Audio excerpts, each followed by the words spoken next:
ನಮಸ್ಕಾರ. ಭೈರವಿ ಆಸ್ಟ್ರೋದಲ್ಲಿ ಇರುವಂತಹ ವಿಶೇಷವಾಗಿರುವಂತದ್ದು ಏನು ಅಂತಂದ್ರೆ, ನಾವು ಜ್ಯೋತಿಷ್ಯದ ಗ್ರಂಥಗಳಲ್ಲಿರುವಂತಹ ವಿಚಾರಗಳನ್ನು ಮಾತ್ರ ಮಾತಾಡ್ತೀವಿ. ಇಲ್ಲಿ ನಮ್ಮಲ್ಲಿ ಏನಾಗಿದೆ, ಒಂದು ಸಮಸ್ಯೆ ಬಂದ್ರೆ ಒಂದು ಪೇಪರ್ ಅಲ್ಲಿ ನಿಮ್ ಸಮಸ್ಯೆ ಬರೋದು ಸುಟ್ಟಾಕಿ ಅಂತ ಹೇಳೋದು ಪರಿಹಾರ, ನಿಮ್ ಮೊಬೈಲ್ ನಂಬರ್ ಚೇಂಜ್ ಮಾಡ್ಕೊಳ್ಳಿ ಅಂತ ಹೇಳೋದು, ನೀವು ಈ ತರ ಕಲರ್ ಬಟ್ಟೆ ಹಾಕೊಳ್ಳಿ ಅಂತ ಹೇಳೋದು, ಈ ತರ ಪರಿಹಾರಗಳನ್ನ, ಈ ತರ ಜ್ಯೋತಿಷ್ಯವನ್ನ ನಾವು ಹೇಳಲ್ಲ. ಯಾಕೆಂತಂದ್ರೆ ನ್ಯೂಮರಾಲಜಿ ಆಗಿರ್ಬೋದು, ಟ್ಯಾರೋಟ್ ಕಾರ್ಡ್ ಆಗಿರ್ಬೋದು, ಅಥವಾ ಈಗೆಲ್ಲ ಬ್ಲಡ್ ಗ್ರೂಪ್ ಮೇಲೆ ಜ್ಯೋತಿಷ ಹೇಳಕ್ ಸ್ಟಾರ್ಟ್ ಮಾಡಿದ್ದಾರೆ. ಇದ್ಯಾವುದು ಕೂಡ ಬೃಹತ್ ಪರಾಶರ ಹೋರ ಶಾಸ್ತ್ರದಲ್ಲಿ ಇಲ್ಲ. ಜ್ಯೋತಿಷ್ಯ, ನಿಜವಾದ ಜ್ಯೋತಿಷ್ಯ, ವೇದಿಕ್ ಅಸ್ಟ್ರಾಲಜಿ ಅಂತ ನಾವೇನ್ ಕರಿತೀವಿ ಅದು, ಮತ್ತೆ ಹಸ್ತ ಸಾಮುದ್ರಿಕೆ ಮಾತ್ರ ಎರಡು ನಮ್ಮ ಭಾರತೀಯ ಜ್ಯೋತಿಷ್ಯ ಶಾಸ್ತ್ರಗಳು. ಇದ್ರಲ್ಲಿ ಮಾತ್ರ ಪ್ರೆಡಿಕ್ಷನ್ಸ್ ಕೊಡೋಕ್ ಸಾಧ್ಯ. ಜೊತೆಯಲ್ಲಿ ಇದರಲ್ಲಿ ಪರಿಹಾರಗಳಂತ ಬಂದಾಗ ನಾವು GeM stones, numerology, tarot card remedies, ಈ ತರ ಯಾವುದೇ ಪರಿಹಾರಗಳನ್ನ ಸೂಚಿಸಲ್ಲ. ಕಾಸ್ಟ್ಲಿ ಪೂಜೆಗಳನ್ನು ಕೂಡ ಭೈರವಿ ಆಸ್ಟ್ರೋದಲ್ಲಿ ಯಾರು ಕೂಡ ಸೂಚಿಸಲ್ಲ. ಇದರಲ್ಲಿ ಹಾಗಾಗಿ ಸತ್ಯವಾಗಿರುವಂತ ಜ್ಯೋತಿಷ್ಯ ಏನಿದೆ, ಗ್ರಂಥಗಳಲ್ಲಿ ನಮ್ಮ ಋಷಿಗಳು ಏನ್ ಹೇಳಿದ್ದಾರೆ, ಆ ಬಗೆಯ ಜ್ಯೋತಿಷವನ್ನು ಮಾತ್ರ ಜನಗಳಿಗೆ ತಲುಪಿಸುವಂತ ಕೆಲಸ ಭೈರವಿ ಆಸ್ಟ್ರೋದು. ನಮ್ಮಲ್ಲಿ ಏನಾಗಿದೆ, ಬಾಯಿಗೆ ಬಂದಂತ ಜ್ಯೋತಿಷನ ಹೇಳ್ತಿದ್ದಾರೆ. ಜ್ಯೋತಿಷದ ಬಗ್ಗೆ ಜನಗಳಿಗೆ ಒಂದ್ ರೀತಿ ಹೇಗಾಗಿದೆ ಅಂದ್ರೆ ಒಂದು ಕಾಮಿಡಿ ಕ್ರಿಯೇಟ್ ಆಗಿದೆ. ಸೊ ಜ್ಯೋತಿಷ ಬಹಳ ಸೀರಿಯಸ್ ಆಗಿರುವಂತ ವಿಚಾರ.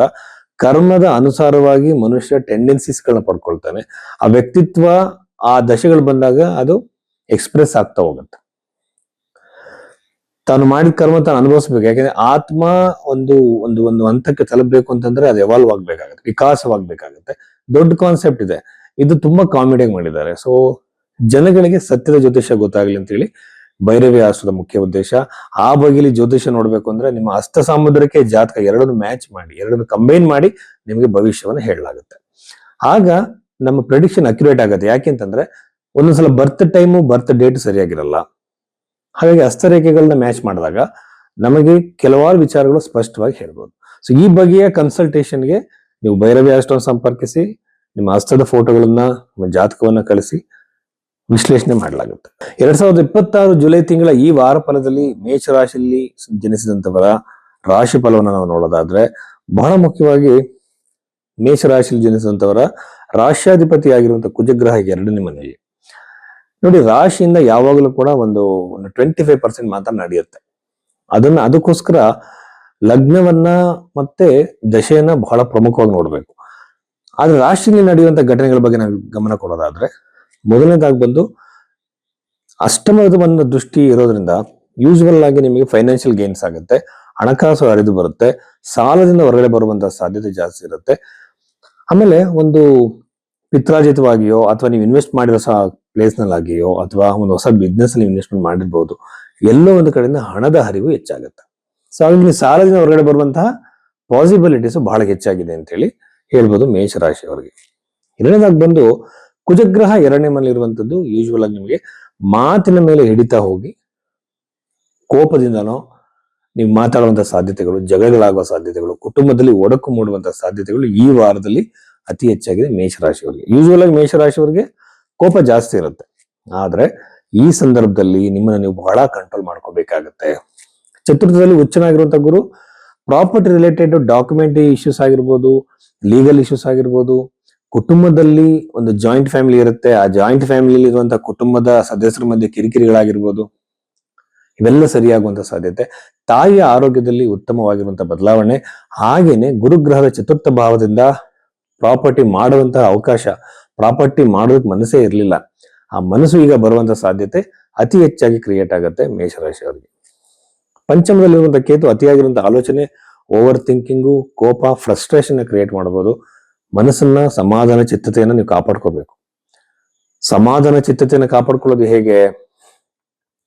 ಧ್ಯಾನ ಮಾಡೋದ್ರಿಂದ, ಊಟದಲ್ಲಿ ತಾಮಸ ರಾಜಸಿಕ ಆಹಾರ ಅಂತ ಎಲ್ಲ ಇದೆ, ಸಾತ್ವಿಕ ಆಹಾರ ಅಂತ ಇದೆ. ಈ ನಾವು ತಗೊಳ್ಳೋಂಥ ಫುಡ್ ಮೇಲೆ ನಮ್ಮ ಕ್ಯಾರೆಕ್ಟರ್ ಒಂದು ಪರ್ಸನಾಲಿಟಿ ಎಲ್ಲ ಡಿಸೈಡ್ ಆಗುತ್ತೆ. ಸಾತ್ವಿಕವಾಗಿರುವಂತ ಆಹಾರವನ್ನು ತಗೊಳ್ಳೋದ್ರಿಂದ ಮನಸ್ಸನ್ನ ಕಂಟ್ರೋಲ್ ಮಾಡಬಹುದು, ಮಂತ್ರ ಜಪಗಳಿಂದ ಮನಸ್ಸು ಕಂಟ್ರೋಲ್ ಮಾಡ್ಕೋಬಹುದು. ಹಾಗಾಗಿ ಮನಸ್ಸು ತನ್ನ ಕಂಟ್ರೋಲ್ ಮೀರದೇ ಇರೋ ತರ ಮೇಷರಾಶಿಯವರು ನೋಡ್ಕೋಬೇಕಾಗುತ್ತೆ. ಹಾಗೇನೆ ಸಾಡೆ ಸಾತಿ ಬಗ್ಗೆ ಹೇಳ್ಬೇಕಾಗತ್ತೆ. ಸಾಡೆ ಸಾತಿಯ ಪರಿಣಾಮ ಆಗ್ಬೇಕಾದ್ರೆ ಒಂದು ಡೀಟೇಲ್ಡ್ ವಿಡಿಯೋ ಮಾಡಿದೀನಿ ಅದರಲ್ಲಿ. ಶನಿಗ್ರಹ ಅತಿ ಹೆಚ್ಚು ಪರಿಣಾಮ ಮಾಡಬೇಕು ಅಂದ್ರೆ ಅಷ್ಟಕಾಲದಲ್ಲಿ ಕಮ್ಮಿ ಪಾಯಿಂಟ್ಸ್ ಇರಬೇಕು. ಕಮ್ಮಿ ಪಾಯಿಂಟ್ಸ್ ಇಲ್ಲ ಅಂದಾಗ, ಜಾಸ್ತಿ ಪಾಯಿಂಟ್ಸ್ ಇದ್ದಾಗ ಒಳ್ಳೇದನ್ನೇ ಮಾಡೋ ಸಾಧ್ಯತೆ ಇರುತ್ತೆ. ಹಾಗೆ ಸಾಡೆ ಸಾತಿ ಭಯ ಪಡೋದು ಬೇಡ. ಹನುಮಾನ ಚಾಲಿಸ ಅಂತಹ ಒಂದು ಶಕ್ತಿಯುತವಾಗಿರುವಂತ ಮಂತ್ರ ಇದೆ. ಆ ಒಂದು ಮಂತ್ರ ಜಪನ ನೀವೇ ಸ್ವತಃ ಮಾಡೋದು. ಇದಕ್ಕೋಸ್ಕರ ದೊಡ್ಡ ದೊಡ್ಡ ಪೂಜೆ ಮಾಡಿಸುವಂತ ಅಗತ್ಯಗಳಿಲ್ಲ. 11ರ ಮೇಲೆ ರಾಹು ಬಂದು ಈ ರಾಶಿ ಹುಟ್ಟಿದಂತವರಿಗೆ ಹಣಕಾಸು ಒದಗಿ ಬರುವಂತ ಸಾಧ್ಯತೆ, ಹಾಗೆ ಹಣ ಕಳ್ಕೊಳ್ಳೋ ಸಾಧ್ಯತೆಗಳು ಇರುತ್ತೆ ರಾಹುವಿನಿಂದ. ಈ ಜೂಜಾಟಕ್ಕೆ, ಕೆಟ್ಟ ಚಟಗಳಿಗೆ ಹಣವನ್ನು ಹಾಕಿ ಅದ್ರಲ್ಲಿ ದುಡ್ದು ನಾನು ಶ್ರೀಮಂತ ಆಗ್ತೀನಿ ಅನ್ಕೊಂತಿರೋ ವ್ಯಕ್ತಿಗಳಿಗೆ ಲಾಟ್ರಿ ಟಿಕೆಟ್ಗಳು ಇನ್ನೊಂದು ಖಂಡಿತವಾಗ್ಲೂ ನಿಮಗೆ ಸೋಲಾಗತ್ತೆ, ಹಣವನ್ನು ಕಳ್ಕೊಳ್ತೀರಾ. ಯಾವ್ದು ತರದ ಬೆಟ್ಟಿಂಗ್ಗಳಿಗೆ, ವ್ಯವಹಾರಗಳಿಗೆ ಕೈ ಹಾಕಬೇಡಿ. ಸಿಂಪಲ್ ಆಗಿರುವಂತ ಬಿಸ್ನೆಸ್ಗಳನ್ನ ಮಾಡಿ. ಪ್ರಪಂಚ ದೊಡ್ಡದಿದೆ, ಜನಸಂಖ್ಯೆ ದೊಡ್ಡದಿದೆ, ಆಲೋಚನೆ ಮಾಡಿ ಹೊಸ ಬಿಸ್ನೆಸ್ಗಳನ್ನ ಮಾಡಿ ಹಣ ಸಂಪಾದನೆ ಮಾಡಿ. ಅದು ಬಿಟ್ಟು ನೀವು ಜೂಜಾಟಕ್ಕೆ ಹೋದ್ರೆ ತುಂಬಾ ಕಷ್ಟ ಪಡ್ಬೇಕಾಗತ್ತೆ. ಯಾವ ರಾಶಿಯವರು ಕೂಡ ಆ ಕೆಲಸ ಮಾಡಬಾರ್ದು. ಎಗೀನ್ ಬಂದು ಇಲ್ಲಿ 3ನೇ ಮನೆಯಲ್ಲಿರುವಂತಹ ಸೂರ್ಯ ಮತ್ತು ಬುಧನಿಂದ ಅಣ್ಣ ತಮ್ಮಂದ್ರ ಮಧ್ಯೆ ಒಂದು ಸ್ವಲ್ಪ ಕಿರಿಕಿರಿ ಆಗ್ಬೋದು. ತಮ್ಮಂದ್ರ ವಿದ್ಯಾಭ್ಯಾಸದಲ್ಲಿ ಉತ್ತಮವಾಗ್ಬೋದು, ಸಂತಾನದಲ್ಲಿ ವಿಳಂಬ ಆಗ್ಬೋದು, ಹಾಗೆಯೇ ವಾಹನ ಖರೀದಿ, ಭೂಮಿ ಖರೀದಿ ಅತಿ ಹೆಚ್ಚಾಗ್ಬೋದು. ಇಷ್ಟು ವಿಚಾರಗಳು ಮೇಷರಾಶಿಗೆ ಸಂಬಂಧಿಸಿದ್ದು.